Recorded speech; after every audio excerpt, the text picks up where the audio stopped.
토마토 투자클럽 김정수 전문가입니다. 안녕하세요. 네, 안녕하세요. 반갑습니다. 정석투자 김정수 전문가입니다. 네, 이 시간 늘 함께 하셨던 분들이라면 요즘에 주목받고 있는 mRNA 이 용어가 더 이상은 낯설지는 않을 것 같습니다. 관련된 종목군들이 크게 또 반응을 하고 있는 상황인데요. 전반적으로 시장 분위기 먼저 좀 얘기를 나눠볼게요. 오늘장 한마디부터 알려주세요. 네, 오늘장 한마디는 이렇게 좀 표현을 좀 해봤습니다. 이제 주도주. 여기서 이제 주도주는 바이오제약에서 제가 플랫폼 많이 이야기해드렸었잖아요. 이제 뭐 아이진이나 ST팜이나 뭐 셀리드 이런 것처럼 이제 mRNA를 기반으로 한 이 플랫폼 또는 이제 약물 전달 플랫폼을 가지고 있는 업체들. 그래서 이제 이런 것들이 현재 시장에서 새로운 키워드 S2P 개념을 가져왔기 때문에 주도주로 저는 이번 구간에 계속 점점 시장을 좀 장악할 거로 좀 보고 있고요. 이거랑 같이 좀 좋게 보고 있는 것들을 어떻게 표현을 할까 하다가 이렇게 좀 재밌게 한번 표현을 해봤습니다. 주도주 밥상에 숟가락 올리려고 하는 OLED 이렇게 좀 표현을 해봤습니다. 주도주 밥상에 숟가락을 올리려고 하는 OLED. 네. 이거 좋은 뜻이죠. OLED가 주도주가 될 수도 있다. 뭐 이런 가능성을 보고 계시는 건지 오늘 뭐 좀 전에 또 머선내리고에서 주성 엔지니어링 강세도 살짝 좀 언급이 나왔었는데요. 더 설명을 해주셔야 될 것 같아요. 네, 좋은 뜻이고요. 지금은 제가 그동안 반도체 관련돼서 반도체 3인방, 유진테크, 그 다음에 이제 테스, 원익 아이패스, 이런 거 3월달 초부터 정말 많이 추천드렸었잖아요. 그리고 같이 추천드렸던 게 이제 반도체 소재 쪽에서는 하나 머티리얼즈, 원익 QNC, 뭐 KC텍, 이런 기업들 추천드리고 나서 좋은 성과가 있었는데, 이제 OLED는 없었지 않습니까? 그래서 IT 반도체 장비하고 이제 소재들이 좀 기간 조정 들어가는 구간에 이제 주도주에 저는 이제 OLED도 이제 밥상에 숟가락 좀 얹을 수 있다. 그래서 시장 수익률을 점점 좀 따라잡을 수 있는 흐름이 저는 OLED에서 이제 좀 나올 거라 좀 판단을 하고 있어서 여러분들한테 이제 그렇게 말씀을 좀 드리고 있는 겁니다. 그래서 우리가 지금 그동안 뭐 바이오제약 이야기를 정말 많이 해드렸는데, 이제 오늘은 OLED 관련된 이야기를 좀 해드리려고 합니다. 네, 이거 말씀 좀 이어가도 되겠죠? 네, 이건님? 네. 네네. 뭐 일단 바이오제약은 이렇게 보시면 될 것 같아요. 이제 아이진 좀 추천드리고 나서 한 2배 가까운 큰 시세가 좀 있었고, 그 다음에 어제 가격 조정이 좀 있었지만 뭐 그건 유상증자 관련된 부분인데 이거는 더 나아가기 위한 긍정적인 요인이라고 보면 될 것 같고요. 그 다음에 이제 에스팜도 이제 신고가 돌파를 이제 얼마 남지 않았습니다. 이게 신고가가 이제 11만 8,600원인데 이것도 제가 8만 원대 초중반 때 많이 추천드렸었잖아요. 그래서 이것도 이제 전고점 넘어갈 거로 좀 보고 있는데 여기서 이제 중요한 게 하나 있어요. 뭐가 있냐면 이제 그 mRNA라는 요 플랫폼만 가지고서는 지금 이 mRNA 백신, 그래서 이제 모더나나 뭐 화이자 백신이 뛰어나다는 거구나. 이렇게 이제 생각을 하면은 이제 우리가, 현재 시장의 파이가 얼마나 커질지를 놓칠 수가 있고요. 여기서 S2P 개념을 가져와야 됩니다. 유전자 코드라는. 요 키워드가 아직 많이 알려져 있지 않거든요. 그리고 요거는 이제 공부하다 보면은 어려워서 다 포기할 겁니다. 너무 어렵거든요. 저도 이거 공부하느라 되게 힘들었는데, 해보니까 사이즈가 왜 이렇게 만들어질 수밖에 없는지가 이해가 되더라고요. 그래서 여러분들 최근 들어서 아스트라제네카 같은 경우 보면은 뭐 혈전 관련된 부분 나오고 뭐 일시 공급 중단, 그다음에 뭐 30세 미만에 대해서는 또 다시 접촉 중단, 이런 이슈가 계속 나오잖아요. 아데노바이러스를 기반으로 하는 겁니다. 원숭이에서 바이러스를 추출해가지고 죽은 바이러스를 투입을 하면서 여기서 이제 문제가 발생이 되는 거거든요. 그다음에 지금 미국 쪽에서 이제 얀센도 존슨앤존슨도 접종 중단됐고 FDC에서도 접종 중단 권고가 나왔잖아요. 이것도 아데노바이러스입니다, 여러분. 이것도 아데노바이러스예요. 그래서 전에 그 해외 시장에서 좀 특징적인 흐름이 좀 나왔는데, 아데노바이러스를 기반으로 한 이 백신이 문제가 있으면 다른 업체들이 수혜를 받을 거 아니에요. 그래서 대표적으로 모더나가 mRNA예요, 여러분.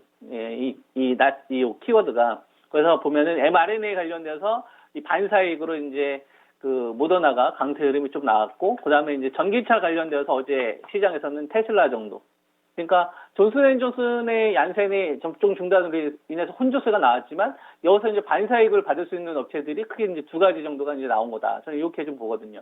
그러면 이게 우리나라 시장에서 어떻게 작용을 하냐? 작년도에 화이자 백신이 10월 달에 시장에 이제 알려지고 나서 콜드체인 관련된 주식들이 극저온에서 이제 보관해야 되니까요. 그래서 그것 때문에 좀 테마가 좀 붉었었는데 그런 주식이 장기간 하락 나오다가 이제 이런 테마들도 건들더라 이거예요. 예, 건들더라. 엔투텍 같은 경우도 보면은 오늘 그동안 완전 엎드려 있었다가 이런 주식들이 급등 나오지 않습니까? 이 주식 보면 진 매트릭스 바이오제약 납폭주 가운데서 올릴 게 없으니까 100, 지분 5% 해외 상장 이슈로 올려버리잖아요. 그러니까 바이오제약 가운데서 올릴 만한 이슈가 없는데 코로나와 관련된 재료가 아니면은 상장 이슈로 올려버리거나 아니면은 뭐 이현제약 같은 경우를 보게 되면은 아이진이 날아가니까 거기에서 RNA 원료 얘네들이 생산하기로 했으니까 이 RNA 키워드를 묶어서 가는 거거든요. 그러면 이게 번지인회가 되게 중요한데 이게 모더나 화이자 작년도에 유통 관련된 업체들을 담당했던 업체들, 뭐 소마젠이나 그죠? 이런 업체들이 AB 프로 뭐 이런 애들이 같이 가지 않습니까? A 프로 바이오 이런 업체들이. 그러니까 이거 뭐냐면 하나의 종목을 건드리는 게 아니라 다 같이 건들잖아요. 이건 반도체 쪽도 마찬가지예요. 제주 반도체 쪽도 보면은 얘도 유독 강한 이유가 나오는 게 뭐냐면은 얘네들이 화이자 쪽 백신 유통 담당할 때 반도체 용기가 사용이 되는데 그걸 얘네들이 하거든요. 그러니까 확산되잖아요. mRNA 관련된 이 백신 시장에 던져지고 나서 S2P라는 새로운 시장의 개념을 던져주고 이걸 시장의 자금을 좀 끌어오면서 대장주는 살아있는 상태에서 밑에 있는 주식을 끌어올리게 있기 때문에 이거는 좀 주도주들에 대한 흐름들을 좀 만들어가는 이런 구간으로 가는 게 아니냐 이런 전 판단을 좀 하고 있는 거고 그리고 최근 들어서 이제 셀트리온 헬스케어 그 다음에 이제 삼성 바이오로직스 이런 애들 조금씩 꿈틀꿈틀대고 있는데 이런 주식들이 움직이게 되면 바이오 업종 전체가 판이 커진다. 이렇게 보시면서 바이오 제한 전략을 좀 세우시면 좋을 것 같고요. 그리고 이제 오늘은 이제 제가 좀 OLED 이야기를 좀 말씀을 좀 드리려고 하는데 우리가 이제 OLED를 생각을 하면 우리가 반도체 쪽에서는 삼성전자 그다음에 이제 SK 하이닉스를 제일 먼저 생각을 합니다. 그래서 삼성전자와 하이닉스가 살아있고 나서 여기서 파생되는 뭐 반도체 장비, 반도체 소재, 그다음에 그 디스플레이 관련된 섹터들에 대한 부분, 그다음에 뭐 비메모리 관련된 부분 보거든요. 전방 업체이니까.